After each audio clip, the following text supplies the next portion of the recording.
पतलू बहुत अच्छे दोस्त थे। वे हमेशा एक दूसरे के साथ रहते थे और हर मुश्किल का सामना मिलकर करते थे। वे फुरफुरी नगर में रहते थे। यह एक छोटा सा लेकिन बहुत ही प्यारा और रंगीन गांव था, जहां हर कोई एक दूसरे को जानता था। एक दिन वे एक कुंग फू फिल्म देख रहे थे। फिल्म बहुत ही रोमांचक थी और उसमें बहुत सारे एक्शन सीन थे। फिल्म में हीरो बहुत ताकतवर था। वह अपने दुश्मनों को आसानी से हरा देता था और उसकी कुंग फू की कला अद्भुत थी। मोटू के मन में एक ख्याल आया। उसने सोचा कि अगर वह भी कुंग फू सीख ले तो वह भी हीरो की तरह ताकतवर बन सकता है। मोटू ने पतलू से कहा, पतलू, हम भी कुंग फू सीखेंगे। पतलू थोड़ा डर गया और बोला, लेकिन मोटू, कुंग फू तो बहुत मुश्किल है। पतलू के चेहरे पर चिंता की लकीरें साफ दिख रही थीं। उसने कहा, मोटू, हमें कुंग फू सीखने के लिए बहुत मेहनत करनी पड़ेगी। मोटू ने पतलू को हिम्मत दिलाते हुए कहा, अरे नहीं पतलू, हम कर सकते हैं। हम साथ मिलकर सीखेंगे और एक दूसरे की मदद करेंगे। पतलू ने मोटू की बात मान ली और दोनों ने ठान लिया कि वे कुंग फू मास्टर बनेंगे। उन्होंने एक दूसरे से वादा किया कि वे कभी हार नहीं मानेंगे। उन्होंने अपने सफर की शुरुआत की। पहले दिन से ही उन्होंने कड़ी मेहनत शुरू कर दी। वे सुबह जल्दी उठते, योगा करते और फिर कुंग फू की प्रैक्टिस करते। शुरुआत में उन्हें बहुत मुश्किलें आई। कई बार वे गिरते, चोट लगती, लेकिन उन्होंने हार नहीं मानी। वे एक दूसरे को प्रोत्साहित करते रहे। धीरे धीरे उनकी मेहनत रंग लाने लगी। वे पहले से बेहतर होने लगे और उनकी कुंग फू की कला में सुधार होने लगा। कुछ महीनों बाद वे कुंग फू में माहिर हो गए। अब वे अपने गांव के हीरो बन गए थे। सभी लोग उनकी तारीफ करते और उनसे प्रेरणा लेते। मोटू और पतलू ने अपने अनुभव से सीखा कि मेहनत और दृढ़ संकल्प से कुछ भी हासिल किया जा सकता है। अब वे अपने गांव के बच्चों को भी कुंग फू सिखाने लगे। उनके इस सफर ने उन्हें और भी करीब ला दिया और उनकी दोस्ती और भी मजबूत हो गई। वे जानते थे कि साथ मिलकर वे किसी भी चुनौती का सामना कर सकते हैं। और इस तरह मोटू और पतलू ने अपने बड़े सपने को साकार किया और साबित कर दिया कि अगर दिल में जुनून हो तो कोई भी सपना पूरा किया जा सकता है। अगले दिन मोटू और पतलू गुरुजी को ढूंढने निकल पड़े। वे दोनों बहुत उत्साहित थे, लेकिन उन्हें यह नहीं पता था कि गुरुजी कहाँ मिलेंगे। वे बहुत दूर तक गए। रास्ते में कई लोगों से पूछताछ की, लेकिन किसी को भी गुरुजी के बारे में कुछ पता नहीं था। सूरज सर पर चढ़ गया था।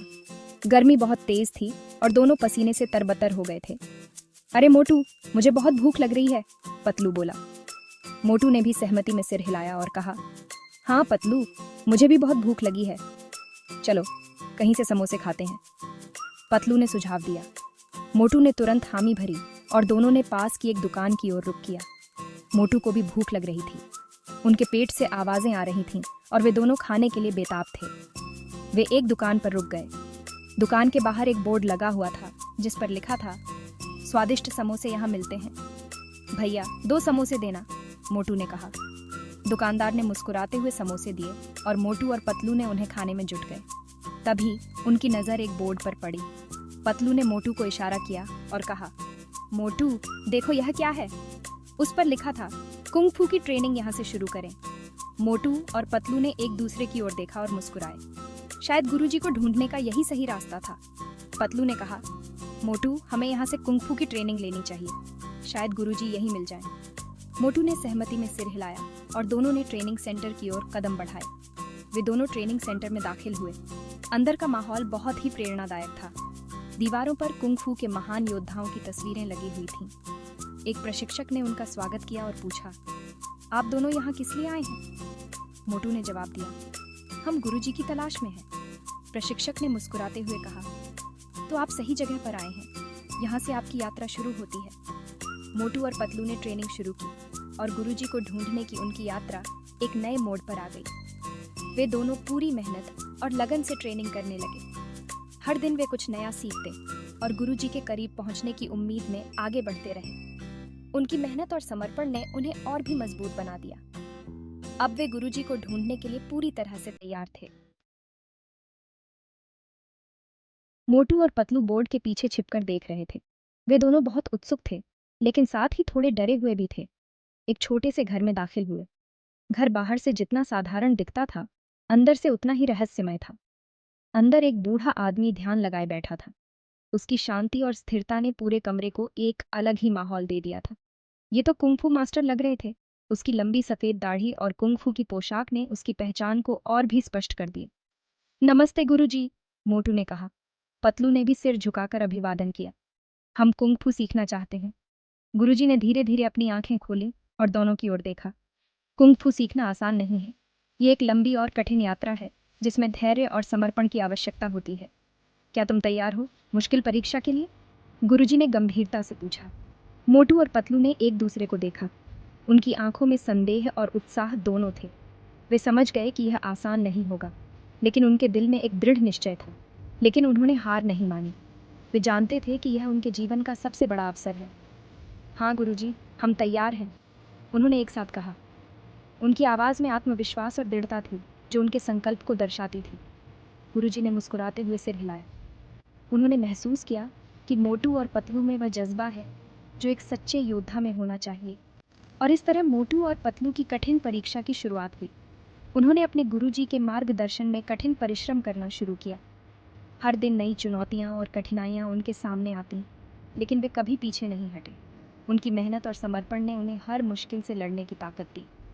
धीरे धीरे उनकी कुंग फू की कला में सुधार होने लगा। वे पहले से ज़्यादा मजबूत और कुशल हो गए। अंततः उनकी मेहनत रंग लाई। उन्होंने अपनी कठिन परीक्षा को सफलतापूर्वक पार कर लिया और गुरुजी से आशीर्वाद प्राप्त किया। मोटू और पतलू ने गुरुजी का धन्यवाद किया और उनके प्रति अपनी कृतज्ञता व्यक्त की। यह उनके जीवन का एक महत्वपूर्ण मोड़ था। वे उस छोटे से घर से बाहर निकले, लेकिन अब वे पहले से कहीं ज्यादा आत्मविश्वास और साहस से भरे हुए थे। मोटू और पतलू ने एक दूसरे को देखा और मुस्कुराए। उन्होंने एक साथ एक नई यात्रा की शुरुआत की थी जो उन्हें जीवन में नई ऊंचाइयों तक ले जाएगी। गुरुजी ने उनकी ट्रेनिंग शुरू कर दी। वे उन्हें रोज कठिन कसरत कराते थे। सुबह दौड़, उठक बैठक, मुक्केबाजी, सब कुछ। अरे यार, यह तो बहुत मुश्किल है, मोटू एक दिन बोला। मुझे तो अब और ताकत नहीं बची। पतलू भी थक गया था, लेकिन गुरुजी ने उन्हें हार नहीं मानने दी। हार मानने वाले कभी जीतते नहीं, गुरुजी ने समझाया। सच्ची ताकत मेहनत और लगन से आती है। मोटू और पतलू ने गुरुजी की बातों को दिल से लगा लिया। वे और भी मेहनत से ट्रेनिंग करने लगे। एक दूसरे का साथ और हौसला उन्हें आगे बढ़ाता रहा। एक दिन ट्रेनिंग करते समय पतलू का पैर फिसल गया। वह गिरने ही वाला था कि मोटू ने उसे थाम लिया। गुरुजी ने यह देखकर मुस्कुराते हुए कहा, शाबाश, सच्चे दोस्त हमेशा एक दूसरे का साथ देते हैं। दिन बीतते गए। मोटू और पतलू की ट्रेनिंग आगे बढ़ती रही। गुरुजी उन्हें सिर्फ कुंग फू ही नहीं बल्कि जिंदगी की सीख भी दे रहे थे। कुंग फू का असली मकसद दूसरों की रक्षा करना है, न कि उन पर हमला करना। गुरुजी ने एक दिन समझाया, धैर्य रखो, विनम्र बनो और हमेशा अच्छे कामों के लिए अपनी ताकत का इस्तेमाल करो। एक दिन गुरुजी ने मोटू और पतलू को बुलाया। तुम दोनों ने बहुत मेहनत की है, उन्होंने कहा। अब समय आ गया है तुम्हारी आखिरी परीक्षा का। परीक्षा बहुत कठिन थी। मोटू और पतलू को एक खतरनाक रास्ते को पार करना था। उन्हें अपनी सारी कुंग फू कलाओं का इस्तेमाल करना पड़ा। मोटू और पतलू ने हिम्मत नहीं हारी। उन्होंने एक दूसरे का साथ दिया और सारे खतरों को पार कर लिया। आखिरकार वे आखिरी पड़ाव पर पहुंच ही गए। गुरुजी ने उन्हें गले लगा लिया। मुझे तुम पर गर्व है, उन्होंने कहा। आज से तुम दोनों कुंग फू मास्टर कहलाओगे। मोटू और पतलू की खुशी का ठिकाना नहीं रहा। उन्होंने अपना सपना पूरा कर लिया था। फुरफुरी नगर में मोटू और पतलू के कुंग फू मास्टर बनने की खबर जंगल में आग की तरह फैल गई। सारे शहरवासी उनके लिए खुश थे। उस दिन फुरफुरी नगर में बहुत बड़ा जश्न मनाया गया। सब नाच रहे थे, गा रहे थे और मोटू और पतलू को बधाई दे रहे थे। मोटू और पतलू की कहानी हमें यही सिखाती है कि अगर हम मेहनत करें, लगन से काम करें और दोस्ती निभाते रहें तो कोई भी सपना पूरा हो सकता है।